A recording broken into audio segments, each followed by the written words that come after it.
Bismillahirrahmanirrahim. Assalamualaikum warahmatullahi wabarakatuh. Liridhoillah wa lisyafani Rasulillah sallallahu alaihi wasallam wa ala kulli niyatin salihah. Al-Fatihah. A'udzu billahi minasyaitonir rajim. Bismillahirrahmanirrahim. Alhamdulillahi rabbil alamin. Ar-Rahmanir Rahim. Maliki yaumiddin. Iyyaka na'budu wa iyyaka nasta'in. Ihdinas siratal mustaqim. Siratal ladzina an'amta 'alaihim ghairil maghdubi 'alaihim waladdallin. Amin. Raditu billahi rabban wa bil islami dinan wa bi Muhammadin nabiyyan wa rasulah. Rabbi zidni ilma warzuqni fahma. Amin. Sayyidul Islam. Bismillahirrahmanirrahim. Allahumma anta rabbi la ilaha illa anta khalaqtani wa ana 'abduka wa ana 'ala 'ahdika wa wa'dika mastata'tu a'udzu bika min syarri ma sana'tu adu'u laka bi ni'matika 'alayya wa adu'u bi dhanbi faghfir li fa innahu la yaghfiru dzunuba illa anta. Bismillahirrahmanirrahim. Alhamdulillahi rabbil alamin wa bihi nasta'inu ala umuri dunya waddin. Wassalatu wassalamu ala asyrafil anbiya'i wal mursalin sayyidina wa maulana Muhammadin wa ala alihi wa ashabihi wa man tabi'ahum bi ihsanin ila yaumiddin. Rabbi shrah li sadri wa yassir li amri wahlul 'uqdatam min lisani yafqahu qawli. Subhanaka la ilma lana illa ma 'allamtana innaka antal alimul hakim. Amma ba'd. Bapak-bapak, ibu-ibu, jamaah salat subuh Mushola An-Nur Gria Grafika Citra Sentosa yang dirahmati Allah Subhanahu wa taala. Alhamdulillah, pada pagi hari ini kita masih dibangunkan oleh Allah untuk menunaikan sholat subuh secara berjamaah di mushola yang kita cintai ini. Sholawat dan salam marilah kita sanjungkan kepada junjungan kita Nabi Muhammad sallallahu alaihi wasallam. Mudah-mudahan kita semuanya termasuk hamba-hamba yang akan mendapatkan syafaatul uzma fi hari kiamat. Amin Allahumma. Bapak Ibu yang dirahmati Allah Subhanahu wa taala, mungkin saudara-saudara kita sebagian karipan ya, karena bola ya, nonton bola tidak apa-apa. Baik, pada kesempatan kali ini tentang hukum mengulangi kembali sholat berjamaah. Seseorang yang masuk ke dalam masjid dan sudah sholat, kemungkinan pertama ia sudah sholat sendirian, dan kemungkinan kedua ia sudah sholat dengan berjamaah. Jika ia sudah sholat sendirian, menurut sebagian ulama ia harus mengulangi sholat dengan berjamaah, kecuali untuk sholat maghrib saja. Ini menurut pendapat Imam Ahmad.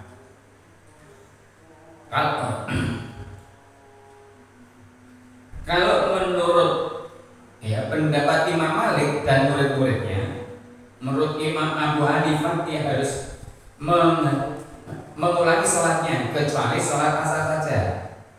Kata Al-Auza'i, kecuali sholat maghrib saja dan sholat subuh. Kata Abu Thawrah, kecuali sholat asar dan sholat subuh. Sementara menurut Imam Syafi'i, ia harus mengulang tanpa ada yang dikecualikan. Mereka sepakat mewajibkan untuk sholat lagi berdasarkan hadis Bishr bin Muhammad dari ayatnya.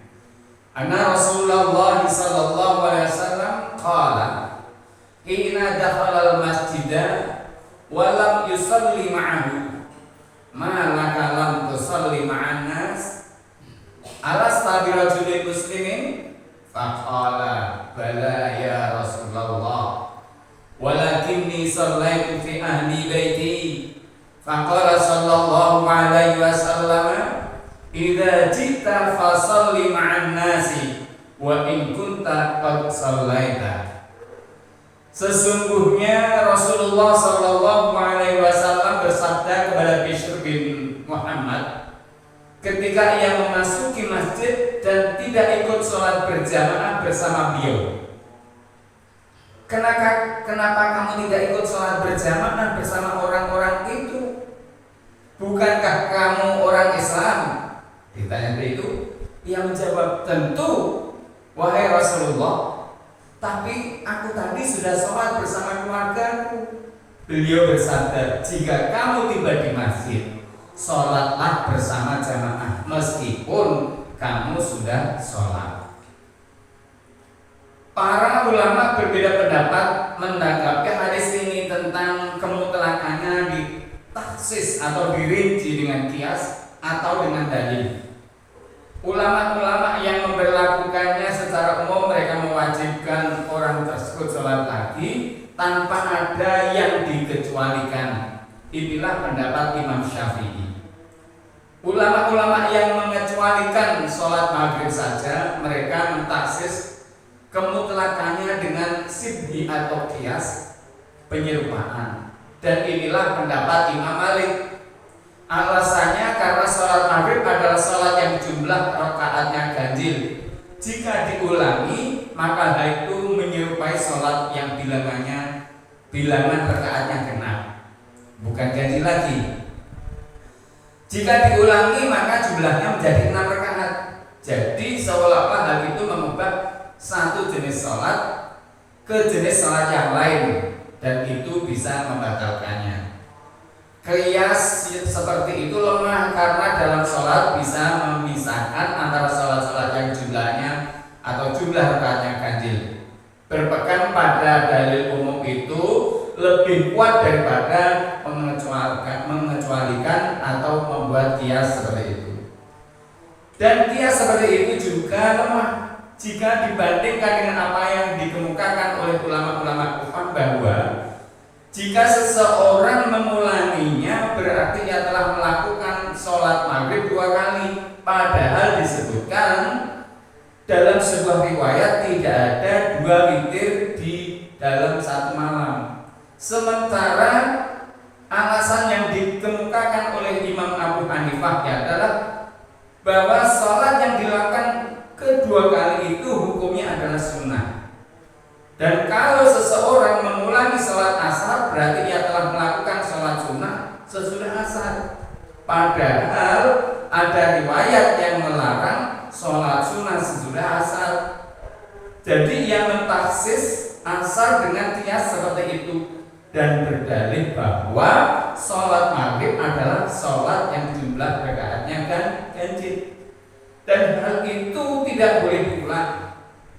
Seperti ini memang sangat baik kalau Imam Syafi'i bisa menerima pendapat mereka bahwa status sholat yang terakhir itu adalah sunnah.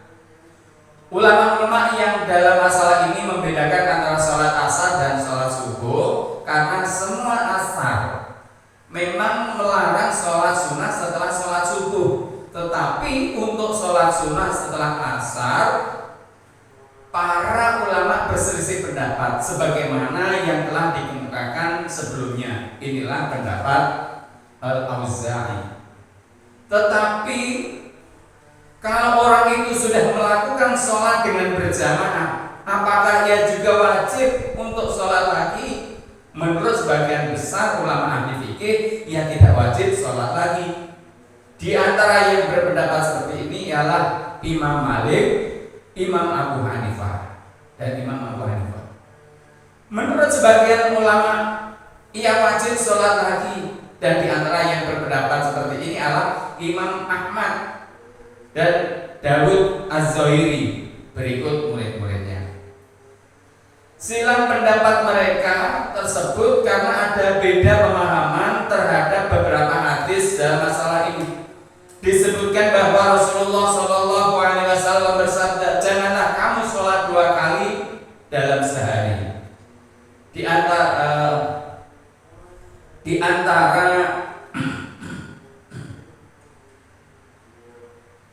riwayat yang lain mengatakan sesungguhnya beliau menyuruh orang-orang yang sudah sholat berjamaah untuk sholat berjamaah lagi. Dan lagi hadis Isru yang mewajibkan sholat orang yang datang ke masjid untuk sholat lagi memiliki kekuatan yang sama seperti dalil umum. Menurut mayoritas ulama, jika berlaku dalil-dalil umum karena sebab yang khusus, maka ia tidak berlaku terbatas pada sebab yang khusus itu. Mu'ad yang sudah sholat bersama Nabi Sallallahu Alaihi Wasallam lalu tidak lama kemudian ia menjadi imam sholat bagi kaumnya. Ini menunjukkan atas kebolehan sholat lagi bersama jamaah. Dalam memahami hadis-hadis tersebut, sebagian ulama ada yang menggunakan pendekatan jamu atau mengkompromikan, dan ada juga yang menggunakan pendekatan tarjih atau mengunggulkan yang lebih kuat. Ulama-ulama yang menggunakan pendekatan tarjih mereka berpedoman pada dalil umum yakni sabda Rasulullah SAW, janganlah kamu sholat 2 kali dalam 1 hari. Mereka tidak mengecualikan dirinya kecuali sholat yang dilakukan sendiri saja, karena telah disepakati oleh para ulama. Adapun ulama-ulama yang menggunakan pendekatan jamu, mereka mengatakan bahwa makna dari sabda Nabi SAW tadi, janganlah kamu sholat 2 kali dalam 1 hari, larangan beliau ini ditujukan kepada seseorang yang melakukan sholat yang sama sebanyak 2 kali, seraya yang meyakini bahwa masing-masing sholat yang dilakukan itu adalah sholat fardu, sebagaimana ia meyakini bahwa sholat kedua yang dilakukan hanyalah untuk melengkapi sholat yang fardu. Bahkan hal itu diperintahkan oleh syariat. Menurut hadis tadi hanya berlaku untuk atas orang yang sholat sendirian. Maksudnya seseorang tidak melakukan sholat berjamaah. Bapak Ibu yang dirahmati Allah Subhanahu wa taala. Jadi kalau umpama panjenengan sudah sholat di mana, di satu tempat atau di rumah atau di mana sendirian, tapi kemudian panjenengan ada acara di masjid atau ke masjid ke mushola bertemu dengan jamaah, ya panjenengan alangkah baiknya itu sholat lagi, ya secara berjamaah, karena sholat yang tadi dianggap sholat sunnah gitu. Jadi kalau sholatnya sendirian, tapi kalau tadi sudah sholat berjamaah, kemudian ke masjid atau ke mushola yang lain berjamaah lagi, ya kita boleh tidak ikut gitu. Tapi ada Mu'ad yang sudah sholat bersama Rasulullah, tapi kemudian pulang ke kampungnya ternyata dia menjadi imam lagi sholat bersama jamaahnya. Nah ini kan, berarti di situ diperbolehkan untuk sholat lagi. Nah ini tadi memang ada beberapa perbedaan mengenai sholat, apakah harus diulangi atau tidak. Nah ini monggo, jadi kita tidak perlu memperdebatkan. Ya seandainya kita di rumah sudah sholat sendirian, kalau kemudian menemukan sholat jamaah, ya alangkah baiknya kita ikut sholat berjamaah. Karena keutamaannya kemarin sudah kita bahas mengenai sholat berjamaah, kelebihannya sholat berjamaah. Jadi perbedaannya jauh sekali. Dan sholat berjamaah itu kemarin langsung ditanggung, insya Allah diterima oleh Allah Subhanahu wa Ta'ala. pahalanya pun berlipat ganda. Kecuali tadi ada memang pengecualian sholat asar dan sholat subuh, karena memang setelah sholat asar maupun sholat subuh tidak ada sholat lagi kecuali ada sebab musabab. Tadi dikatakan bahwa ya sudah sholat subuh itu selesai, kecuali ada saya datang ke masjid lagi untuk menunaikan sholat Idul Fitri di masjid. Nah itu ya ada sebabnya kita sholat tahiyatul masjid. Tapi kalau tidak ada penyebabnya ya kita tidak ada kesunahan atau anjuran untuk melakukan sholat lagi. Yang kedua tentang syarat-syarat imam, orang yang paling layak dimajukan sebagai imam dan hukum-hukum yang khusus bagi imam. Dalam bahasan ini terdapat 4 masalah. Yang pertama, yang paling utama menjadi imam. Para ulama berbeda pendapat tentang orang yang paling utama menjadi imam. Menurut Imam Malik, yang paling utama menjadi imam bagi jamaah ialah orang yang paling menguasai pengetahuan ilmu agama, bukan orang yang paling pandai membaca di antara mereka. Imam Syafi'i cenderung pendapat ini, tetapi menurut Imam Abu Hanifah, As'aud dan Imam Ahmad, yaitu orang yang paling pandai membaca di antara mereka, yakni membaca Al-Quran. Silang pendapat tersebut karena ada beda pemahaman terhadap sabda Nabi SAW. Yang menjadi imam bagi suatu kaum ialah yang paling pandai membaca. Jika dalam hal ini bacaan mereka sama, maka yang paling banyak pengetahuannya tentang as-sunnah di antara mereka. Jika pengetahuan mereka tentang as-sunnah sama, maka yang paling terdahulu hijrahnya, ya didahulukan yang paling dulu hijrahnya di antara mereka. Dan jika hijrahnya mereka sama bareng, maka yang paling dahulu masuk Islam di antara mereka. Dan janganlah seorang jadi imam orang lain di tempat kekuasaan orang lain tersebut, dan janganlah ia duduk di rumahnya di tempat kehormatannya kecuali dengan izinnya. Ini termasuk adab, ya, adab mengenai seseorang. Umpama ya kita bertamu, ya bertamu di tempat mana, di situ sudah terbiasa dari sholat berjamaah, kita disuruh maju. Nah, kalau memang di situ sudah ada imamnya, ya kita tidak terus langsung maju seperti itu, kecuali kayak ada jadwal khutbah mana jadi imam, nah itu sudah terjadwal memang. Tapi kalau sholat fardu, karena tahu ada kita padahal di situ sudah ada imamnya, ya biar imamnya yang menjadi imam tetapnya itu. Dan ketika kita bertamu, tempat duduk kehormatannya itu di situ, jangan kita duduki. Ya kita mencari, ya tahu diri lah, mencari posisi yang biasa tuan rumah duduki, ya tidak kita duduki seperti itu. Kecuali dengan seizinnya. Hadis ini telah disepakati kesahihannya, tetapi para ulama berbeda pendapat dalam memahaminya. Di antara mereka ada yang memahami hadis tersebut secara lahiriah, yaitu Imam Abu Hanifah, dan ada yang memahami bahwa yang dimaksud dengan orang yang pandai membaca ialah orang yang menguasai pemahaman agama, karena dalam masalah yang menyangkut imam itu lebih membutuhkan orang yang menguasai pengetahuan agama daripada orang yang pandai membaca. Lagi pula pada zaman dahulu, sahabat-sahabat yang menguasai ilmu agama sekaligus mereka juga pandai membaca, berbeda dengan orang-orang di zaman sekarang. Yang kedua, bila imam adalah anak kecil, nah sekarang ini sudah banyak.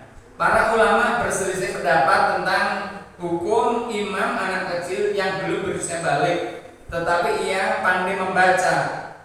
Ada sebagian ulama yang memperbolehkannya berdasarkan hadis Amr bin Salamah yang menyatakan bahwa ketika masih anak-anak ia pernah menjadi imam kaumnya. Ada sebagian ulama yang melarangnya secara mutlak dan ada sebagian ulama yang memperbolehkannya hanya untuk sholat sunnah, bukan untuk sholat fardu. Inilah pendapat yang dikutip dari Imam Malik. Silang pendapat dalam masalah ini tertolak dari persoalan apakah seseorang yang boleh menjadi imam dalam sholat yang tidak wajib, ia boleh menjadi imam dalam sholat yang wajib. Hal itu karena menyangkut perbedaan niat makmum dan imam, imam dan makmum. Jadi ketika ada anak kecil menjadi imam padahal dia belum balik, nah ini ada yang berpendapat itu tidak boleh. Nah, kalau masih ada yang orang dewasa, ya imamnya orang dewasa walaupun sholat sunnah. Itu memang kecuali orang itu, anak itu sudah balik karena sudah menentukan balik itu ya bisa diikuti lah ya. Kalau belum balik, kalau anak kecil yang belum khitan, kok menjadi imam, nah ini ya belum diperbolehkan. Ini yang ketiga tentang imam fasik. Para ulama berbeda pendapat tentang imam orang yang fasik. Ya, sebagian ulama menolaknya, sebagian memperbolehkannya secara mutlak. Dan sebagian lagi membedakan apakah kefasikannya bisa dipastikan atau tidak bisa dipastikan. Kata mereka, jika kefasikannya rutin maka hukumnya harus mengulangi sholatnya, dan ini berlaku surut. Jika hanya berdasarkan dugaan, makmum dianjurkan untuk mengulangi sholatnya pada waktu itu saja.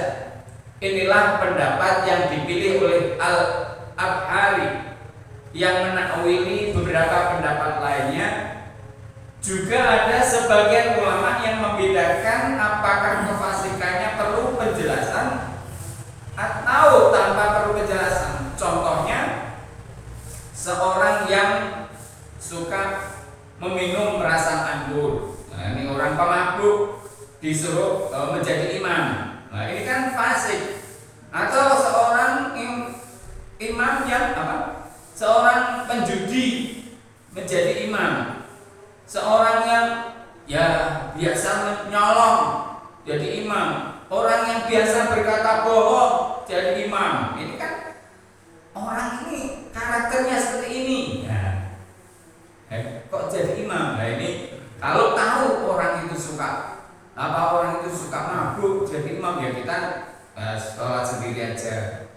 Nah, silang pendapat mereka dalam masalah ini karena ia adalah masalah yang didiamkan dalam syariat dan ada pertentangan untuk dikiaskan. Ulama-ulama yang menganggap kefasikan itu tidak membatalkan sahnya sholat dan yang dibutuhkan oleh makmum hanya keabsahan sholatnya imam saja, berdasarkan pendapat yang menyatakan bahwa imam itu menanggung makmum. Maka mereka memperbolehkan orang fasik menjadi imam. Ya, seorang imam itu memang tanggungannya besar, ya, menanggung bacaan-bacaan makmumnya. Apakah nanti diterima tidak? Sementara ulama-ulama yang menyamakan masalah imam dengan kesaksian dan menganggap orang fasik berpotensi melakukan sholat yang batal. Sebagian ia sangat berpotensi memberikan kesaksian palsu. Mereka tidak memperbolehkan orang fasik menjadi imam. Orang itu sering bohong, kayak gitu. Itulah sebabnya ada sebagian ulama yang dalam masalah ini membedakan antara fasik yang perlu penjelasan dan fasik yang tidak perlu dijelaskan. Dengan kata lain, perlu dibedakan antara fasik yang dipastikan dan kefasikan yang tidak bisa dipastikan. Apakah kefasikan dengan alasan atau tidak? Sebab kalau kefasikannya bisa dipastikan, maka seolah-olah tidak perlu ada ulasan untuk menjelaskannya. Ulama-ulama dari mazhab Zahiri memperbolehkan orang fasik menjadi imam berdasarkan dari dalil umum yang disampaikan oleh Rasulullah SAW. Yang berhak menjadi imam bagi jamaah ialah yang paling pandai membaca di antara mereka. Kata mereka, hadis tersebut tidak mengecualikan orang yang fasik dari orang-orang yang bukan fasik. Jadi hanya pandai aja syaratnya. Tetapi berpedoman pada dalil umum yang tidak ada tempatnya yang justru lemah. Di antara para ulama juga ada yang membedakan apakah kefasikan seseorang yang menjadi imam itu terkait dengan syarat-syarat sahnya sholat atau terkait dengan hal-hal yang di luar sholat, dengan mengacu pada dasar bahwa seorang imam hanya disyaratkan sahnya sholat. Bapak Ibu yang dirahmati Allah Subhanahu wa taala, ya kalau sudah menjadi imam sholat, ya tentunya kita bisa menjaga diri. Atau ketika kita menentukan menjadikan seseorang untuk menjadi pemimpin, imam itu pemimpin, lebih-lebih pemimpin dalam sholat, ya tentunya yang memenuhi syarat tadi, bacaannya bagus, pengetahuan agamanya lebih banyak, yang sopan santunnya, akhlaknya, ya, yang tidak berbuat fasik terlalu banyak, tidak suka bohong, ya seperti itu, tidak melakukan hal-hal maksiat. Ya apa ada? Ya ada. Makanya dipilih dari kaumnya,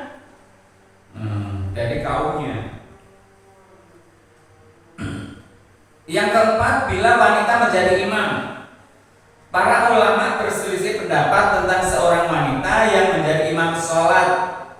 Menurut mayoritas mereka, seorang wanita tidak boleh menjadi imam bagi kaum laki-laki, ya. Dan mereka juga berselisih pendapat tentang seorang wanita yang menjadi imam bagi makmum sesama kaum wanita. Imam Syafi'i memperbolehkannya, tetapi Imam Malik melarangnya. Abu Saur dan At-Tabarani mengemukakan bahwa mereka seorang wanita boleh menjadi imam secara mutlak. Ini kaum Imam Malik At-Tabarani dan As-Saur, Abu Saur.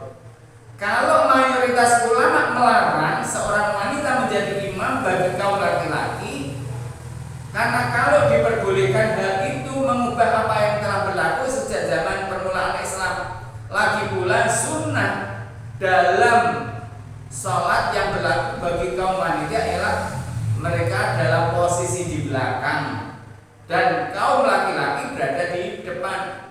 Berdasarkan hadis Rasulullah SAW, tempatkanlah kaum wanita itu di belakang, sebagaimana Allah menciptakan mereka belakangan.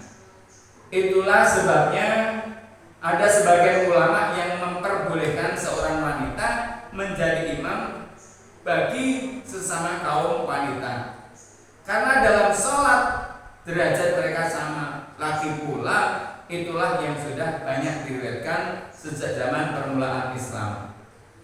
Ulama-ulama yang memperbolehkan seorang wanita menjadi imam, mereka berpedoman pada sebuah hadis yang diriwayatkan oleh Abu Dawud bersumber dari Ummu Waraqah, anna Rasulullah sallallahu alaihi wasallam kana yazuruha fi baitiha wa ja'ala laha yu'adzinu laha wa amaraha anta umma ala dariha. Sesungguhnya Rasulullah sallallahu alaihi wasallam pernah berkunjung ke rumahnya, lalu ia menunjuk seorang muadzin untuknya, kemudian beliau menyuruhnya untuk menjadi imam bagi anggota keluarganya. Sebenarnya dalam bahasan ini terdapat beberapa masalah yang muncul dari silang pendapat para ulama tentang tata cara yang disyaratkan bagi seorang imam, tetapi sengaja tidak ditulis, dikemukakan diangkat oleh penulis.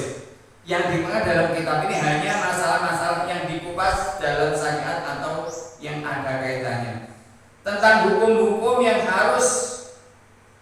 khusus dengan imam, ada 4 masalah yang terkait dengan nas. Pertama, sesudah membaca Al-Fatihah, apakah seorang imam turut mengucapkan amin atau hanya makmum saja yang mengucapkannya? Kedua, kapan seorang imam mulai takbiratul ihram? Yang ketiga, jika imam berhenti membaca karena lupa, apakah ia harus diingatkan atau tidak? Keempat, bolehkah posisi imam lebih tinggi daripada posisi makmum? Tentang masalah sesudah membaca Al-Fatihah, apakah seorang imam turut mengucapkan amin atau hanya makmum saja yang mengucapkannya? Menurut pendapat Imam Malik, seperti yang dikutip oleh Ibnu Al-Qasim dan beberapa ulama Mesir, imam tidak perlu ikut membaca amin. Sementara menurut mayoritas ulama ia harus ikut membaca amin, seperti hanya makmum.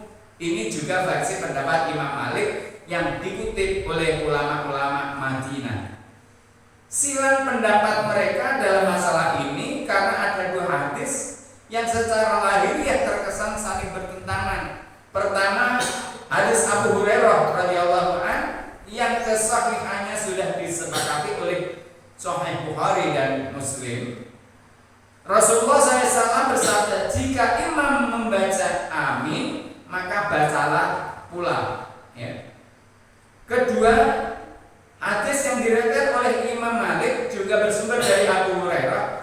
Sesungguhnya Rasulullah SAW bersabda, begitu imam selesai membaca Al-Fatihah, maka ucapkanlah amin.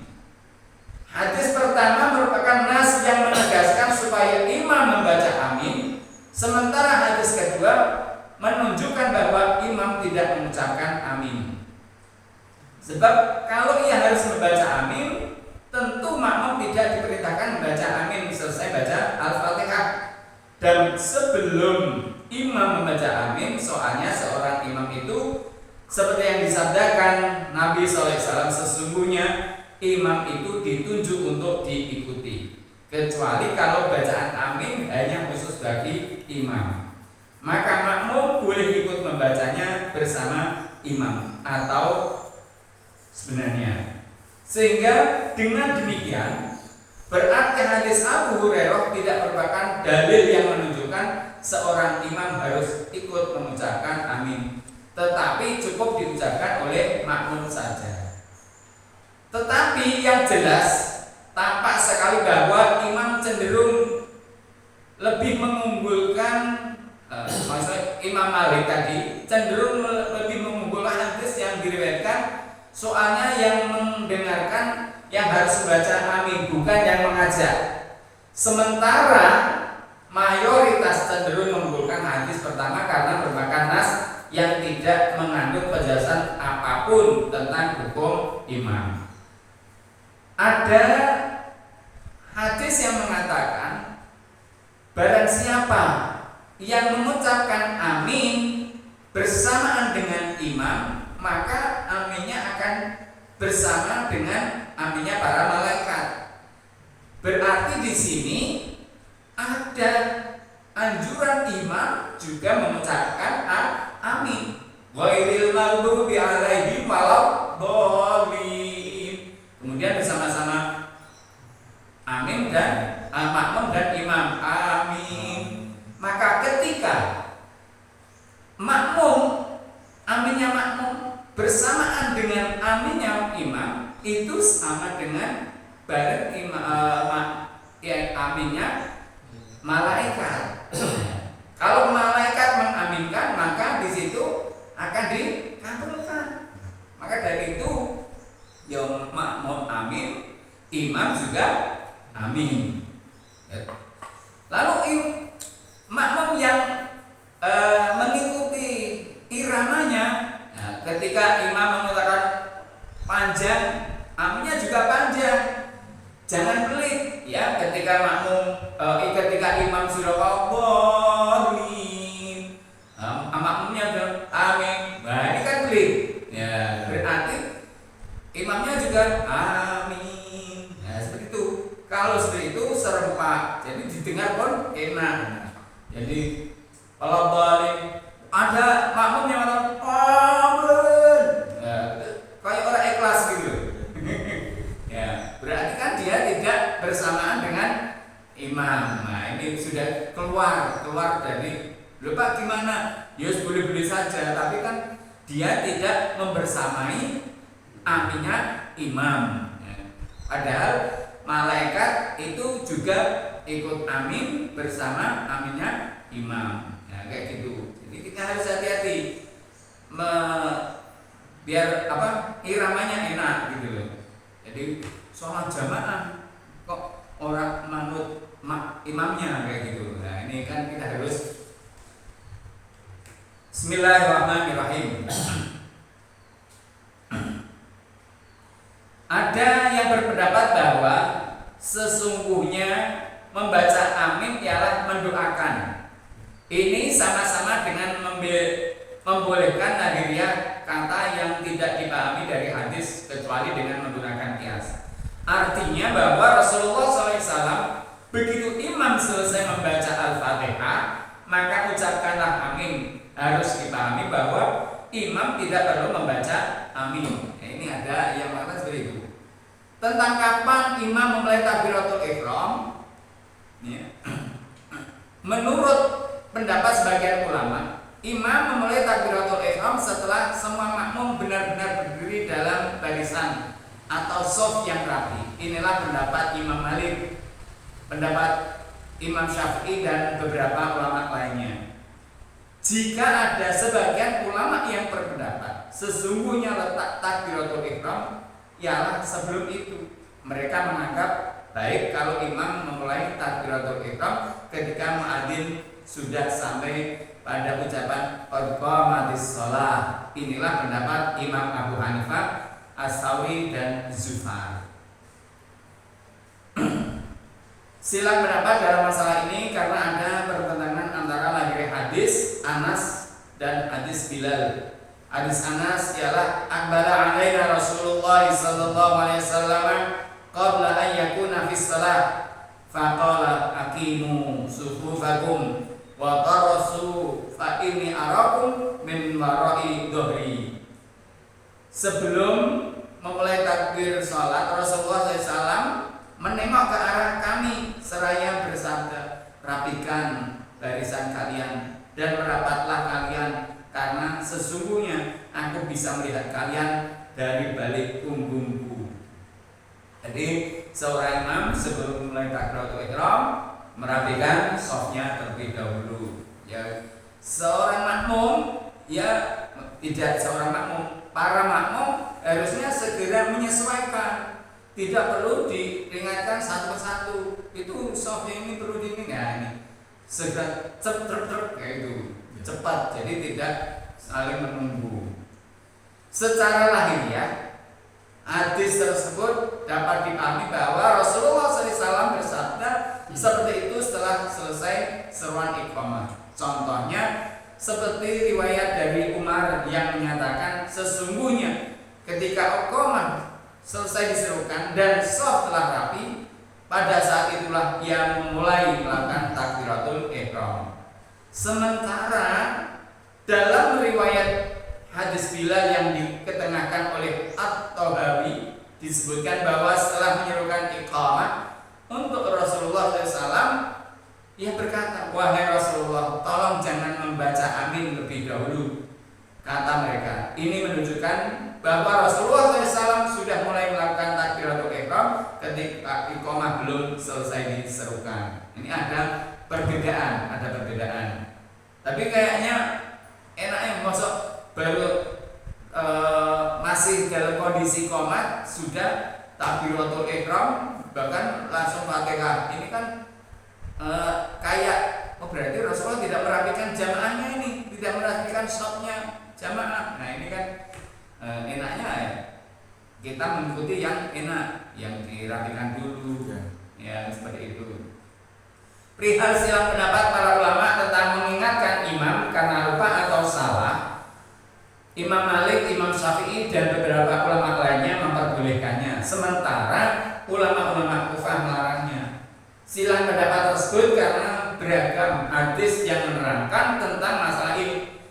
Disebutkan dalam satu riwayat, sesungguhnya Rasulullah SAW ragu-ragu membaca suatu ayat. Begitu selesai salam, beliau bersabda, "Mana Ubay? Apakah ia tidak sedang berada di tengah-tengah jamaah ini?" Maksud beliau, kenapa ia tidak mengingatkan Rasulullah gitu. Ubay tadi ditanyakan begitu. Juga disebutkan dalam satu riwayat, sesungguhnya Rasulullah SAW bersabda, tidak boleh mengingatkan imam. Silang pendapat masalah ini sudah ada sejak zaman permulaan Islam.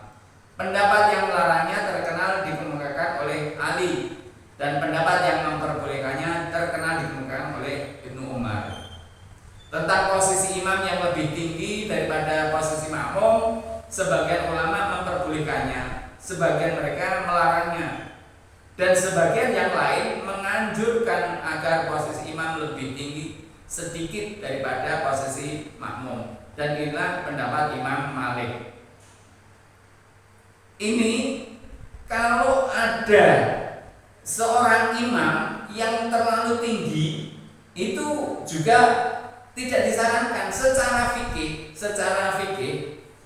Ketika imam batal, maka makmum yang di belakangnya yang harus menggantikan.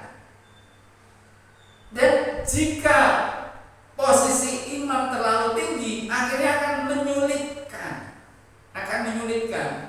Ya, ketika tadi boleh ditinggikan sedikit, ya asal tidak merepotkan ketika imam batal, kemudian makmum maju menggantikan. Itu menurut tinjauan fikihnya. Bahkan jamaah pun semua bisa menggantikan sebagai imam, tapi yang paling terdekat. Ketika umpama imam berdiri kemudian batal, digantikan oleh belakangnya, batal lagi, ya yang lainnya geser lagi seperti itu. Tapi kalau posisi imam terlalu tinggi akhirnya yang menyulitkan, yaitu yang tidak boleh. Maka ketika ya seperti ini ada gundukan sedikit, tidak menyulitkan, karena biar mudah dipandang dari belakang, itu juga diperbolehkan. Ini memang seperti itu tinjauan fikihnya, ya.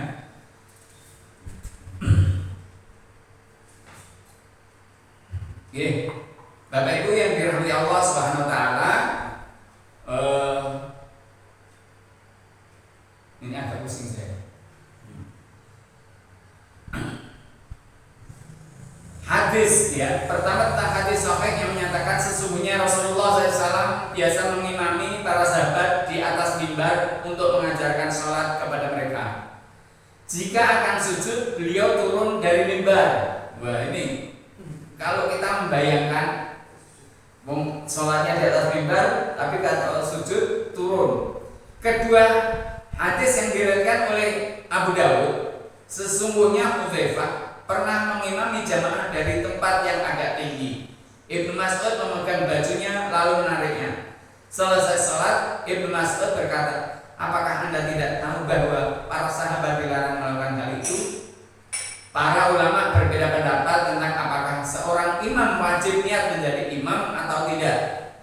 Menurut sebagian mereka, hal itu tidak wajib berdasarkan hadis Ibnu Abbas yang menyatakan bahwa sesungguhnya yang berdiri di sisi Rasulullah SAW setelah beliau memulai sholat. Menurut sebagian yang lain, hal itu mengandung kemungkinan lain.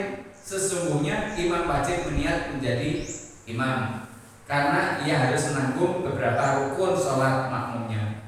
Ini berdasarkan pendapat ulama yang menganggap bahwa seorang imam harus menanggung hal-hal yang wajib dan hal yang sunnah dilakukan oleh makmumnya. Demikian Bapak Ibu yang dirahmati Allah Subhanahu Wa Taala. Mungkin nanti ada yang perlu didiskusikan, kita diskusikan, kita buka tanya jawab. Tadi mengenai sholat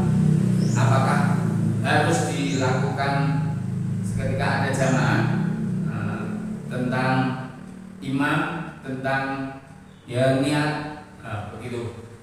Demikian mudah-mudahan bermanfaat. Kita akhiri dengan wal asri dan doa kafaratul majlis. Bismillahirrahmanirrahim. Wal asri innal insana lafi khusrin illa alladziina aamanu wa 'amilus shalihati wa tawassaw bil haqqi wa tawassaw bis sabr. Subhanakallahumma wa bihamdika asyhadu